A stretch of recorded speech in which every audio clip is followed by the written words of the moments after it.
You ever get hooked on a mystery and just can't shake it? Like, one that just sticks with you? Oh, yeah, for sure. This story is kind of like that. The story of Glen and Bessie Hyde back in 1928. They were on their honeymoon and decided to raft the Colorado River through the Grand Canyon. They wanted to be the fastest to ever do it. And Bessie, she was aiming to be the first woman to conquer the whole river. Talk about ambitious race. Absolutely. And what gets me, even now, all these years later, is how little we actually know.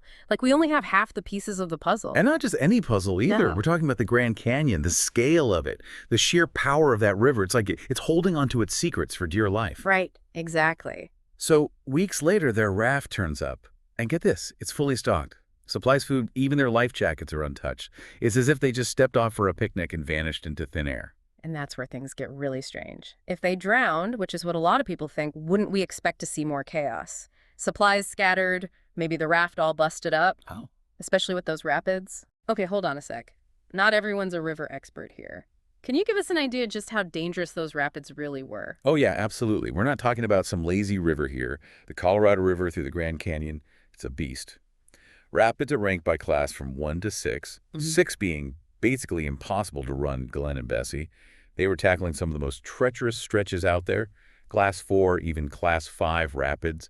To give you an idea, these rapids can flip a raft in a heartbeat, toss you around like a rag doll. Wow. So even surviving a spill in those conditions would be a miracle, but then to have a perfect raft, yeah, something's not adding up. You got it. It's the heart of the mystery.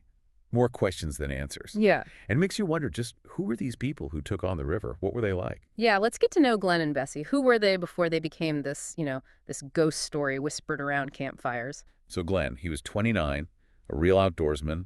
He even built the raft himself, showed his skill, but maybe also, a bit of overconfidence. Yeah, maybe a little. Bessie, she was only 22, newly married, ready for adventure. And while she didn't have Glenn's experience, she was clearly up for the challenge. Sounds like a couple straight out of an adventure novel. But this was real life, with real dangers. And to be fair, they weren't totally reckless. They sent letters and postcards to family, letting everyone know how it was going. Right. And those letters give us a peek into what they were thinking, what they were hoping for. At first, it was all optimism. They were making good time, spirits were high. Bessie even wrote about the exhilarating terror of running the rapids. I mean, it really paints a picture, doesn't it? It does. But then poof, the communication stops. Dead silence. Yeah, and that silence is deafening in this case. The last anyone saw them was November 18th, 1928, near Diamond Creek. A boatman named Emery Cole ran into them, even snapped a photo. The last known image of the couple. It's chilling to think those smiles, that energy would soon be swallowed up by the canyon. You said their raft was found weeks later. Where exactly? What did they find? What did it tell the investigators? Picture this November 30th. Bright Angel trail hikers stumble across this raft, seemingly abandoned. It's the Hydes raft. Glenn even carved his name on it. Supplies are all neatly in place, food untouched. There's no sign of a struggle, no ripped life jackets, nothing. It's like the river just erased them, leaving their stuff behind like a ghost of their presence. That's Bizarre, right? Yeah, it's both eerie and confusing, like frozen in time. Yeah. A snapshot of a life just cut off. It almost feels wrong to speculate. But at the same time, we can't help but wonder what happened. Well, I know. It's human nature. Oh. Our minds crave these answers. Yeah, it really does make you think their disappearance, it wasn't just about them, right? It made people realize how powerful the river really is, how dangerous. It's like a wake-up call. Totally. I mean, it had this ripple effect, It forced people to respect the canyon, to see it for what it is, raw and unforgiving. I guess before them, there was this romantic idea of conquering the Colorado River. Like, it was the ultimate test. Yeah, this whole idea of grit and self-reliance. But their story showed the truth. Even the toughest outdoorsman could be swallowed up by the canyon. So it became this cautionary tale, a warning for anyone thinking of testing themselves against the river. Right. It shifted how people thought about it. It made them think about safety, about being prepared. And you'd have to remember, back then the equipment was pretty basic. The Hydes raft, Glenn built it himself sturdy, but really just wood and canvas. Nothing like the rafts you see out there today. Oh no, not even close. Today's rafts, they're built to take a beating, designed to withstand the rapids. They've got durable materials, air chambers everywhere, safety features they couldn't even dream of back then. So you're saying the Hydes' disappearance had actually influenced how those safer rafts were developed? It definitely played a part. It showed how important good equipment is.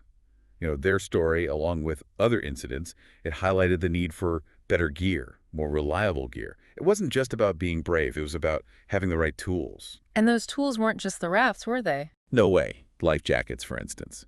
They became mandatory. Remember the Hydes life jackets? Found untouched on the raft. They weren't wearing them. It's chilling to think that one simple thing could have maybe changed everything. It makes you wonder how many lives were saved because of what happened to them. It's impossible to know for sure, but their story definitely had a huge impact on river safety. And it wasn't just about equipment either. Communication systems got so much better. Back then, you could only send a message when you stopped along the river. So if something happened, you were out of luck. Pretty much. The Hydes disappearance showed just how crucial communication was, especially out there in the middle of nowhere. It eventually led to radios for river runners and then satellite phones. Now people can stay connected, call for help if they need it. They had a lifeline. It's amazing how something so tragic could lead to so much progress in safety and technology. It really is. It shows how we can learn from the past to create a better future. But even with all the advancements, even with all we've learned about the river and its challenges, there's still this big question. What happened to Glen and Bessie Hyde? Yeah, that's what makes this whole case so captivating. We can improve safety measures, study the river's every move, but the canyon keeps its secrets. And that's what draws us in, keeps us thinking about it, trying to figure it out, trying to fill in the missing pieces. It's like we're wired to need answers, and when we can't find them, the mystery just deepens. It becomes part of us. So let's get into the theories then. What are the most likely scenarios? And are there any that we can rule out? Well, let me tell you, some of these theories are wilder than others, but it's a journey down the rabbit hole, ready to go exploring. I'm all in. Let's dive in. All right, now buckle up. We're about to navigate some choppy waters, where the line between evidence and speculation gets blurry, and the canyon, it keeps whispering its secrets. Okay, so we're diving into the theories behind Glen and Bessie's disappearance. Where do we even start with something like this? It's like we're about to enter a maze. Yeah, it's a maze, all right, full of twists and turns and dead ends. Each theory, it's like peeking through a different window, trying to get a glimpse of what might have happened, trying to make sense of something that doesn't make sense. Right. So maybe we should start with the simplest explanation, the one that's probably the hardest to think about, the possibility that they just drowned. Yeah, it's a tough one, but it makes sense. We've talked about how dangerous the Colorado River is, how powerful it is. Yeah. Even experienced rafters can get caught off guard. The currents, the hidden rocks, the force of those rapids. It wouldn't take much. A big wave, a wrong move, a moment of hesitation, and suddenly they're in the water. But wouldn't we see some sign of that? Some damage to the raft? That's what makes this theory so hard to believe. I know it's the biggest question mark. The raft being in such good shape, it doesn't seem like there was any kind of struggle. But maybe it happened so fast. Think about it. A huge wave comes out of nowhere, just slams into the raft, flips it over in a second. No time to react, no chance to grab on. Their bodies could have been soaked away, caught in the current, maybe trapped under something, gone forever. It's a scary thought. The river just swallowing them up, leaving that raft behind like some kind of cruel joke. But if they did drown, wouldn't Glen's experience have helped? He knew the river. Yeah, that's the thing that makes you wonder. Glen was a good outdoorsman. But even the best people make mistakes, especially in a place like the Grand Canyon. Maybe he was tired, maybe a little too confident, maybe he just misjudged something. And there's always the chance of just plain bad luck, a sudden change in the current, something unexpected. Sometimes it's just a series of unfortunate events. So it could be a mix of human error and the river just being unforgiving. But what about the other theories? Some people think there was foul play involved. And when you think about the last person to see them alive, it's hard to ignore that possibility. You're talking about Emery Kolb, the boatman who saw them at Diamond Creek. Yeah, exactly. He took their picture, talked to them for a bit. What do we know about him? And why do some people suspect he was involved? Emery Kolb was a pretty well-known guy in the Grand Canyon. Him and his brother ran a photography studio at the South Rim. They were real adventurers, always going down into the canyon, taking pictures. So his meeting with the Hydes, it was brief, but it's become the center of a lot of speculation. Because he was the last person to see them, for sure. So because they disappeared so soon after meeting him, that's why people are suspicious. Yeah, and there are some people who say that Kolb's story about the meeting changed over time. Sometimes he said the couple was arguing. Sometimes he said they were happy and relaxed. It's hard to know what to believe. But those inconsistencies, whether they're real or not, they cast a shadow over Kolb, make it easy to point the finger at him. And then there's that woman who came forward years later claiming to be Bessie. saying she killed Glen and ran off. Oh yeah, that was a wild one. This supposed confession popped up in the 70s, added a whole new layer to the mystery. But most people think it was a hoax.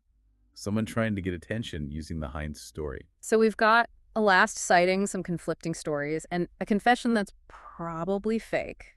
It all adds up to a lot of suspicion, but is there anything that actually links Kolb to their disappearance? Not really. No clear motive, no weapon, no one who saw anything. Suspicion is a powerful thing, especially in a case like this. But you can't ignore the fact there's no real evidence. So we're back to where we started. Lots of possibilities, but nothing concrete. But there's one theory we haven't talked about yet. The idea that Bessie might have planned her own disappearance and left Glen behind. Yeah, that one's gotten more attention lately. Especially because of something Bessie wrote in her diary just before they disappeared. She talked about being frustrated with Glen, how controlling he was, and she hinted at wanting a different life. So some people think she got tired of the trip, tired of Glen, and decided to make a run for it. It's possible. But if that's true, how did she survive out there all alone? Where would she go? And why leave all their stuff behind, including her diary? That just doesn't make sense. It seems like a crazy thing to do even if she was desperate to get away. Right. And there's nothing to suggest Bessie knew how to survive in the wilderness or that she had any kind of plan. The canyon is huge and dangerous. It's hard to imagine her just walking away and disappearing. So are we stuck with the fact that we'll never know what really happened to Glen and Bessie Hyde? It's tough to accept, but maybe that's how it has to be. The Grand Canyon, it's beautiful, but it's mysterious too. It holds on to its secrets. And maybe in this case, their disappearance is meant to stay a mystery. A story that gets passed down whispered among the canyon walls.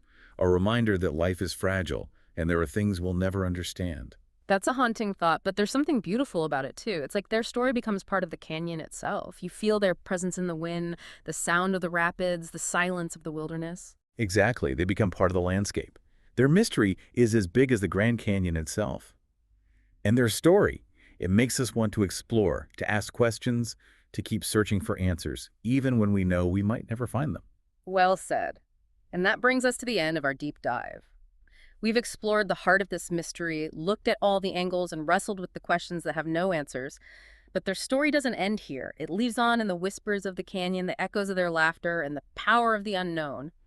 So to everyone listening, keep exploring, keep questioning, and never lose that fascination with the mysteries that surround us. And remember, sometimes the best stories are the ones that leave us with more questions than answers. The journey is often more important than the destination. And the search for truth, even when we're faced with the unknown, that's what makes us human. Beautifully put. Until next time, keep diving deep.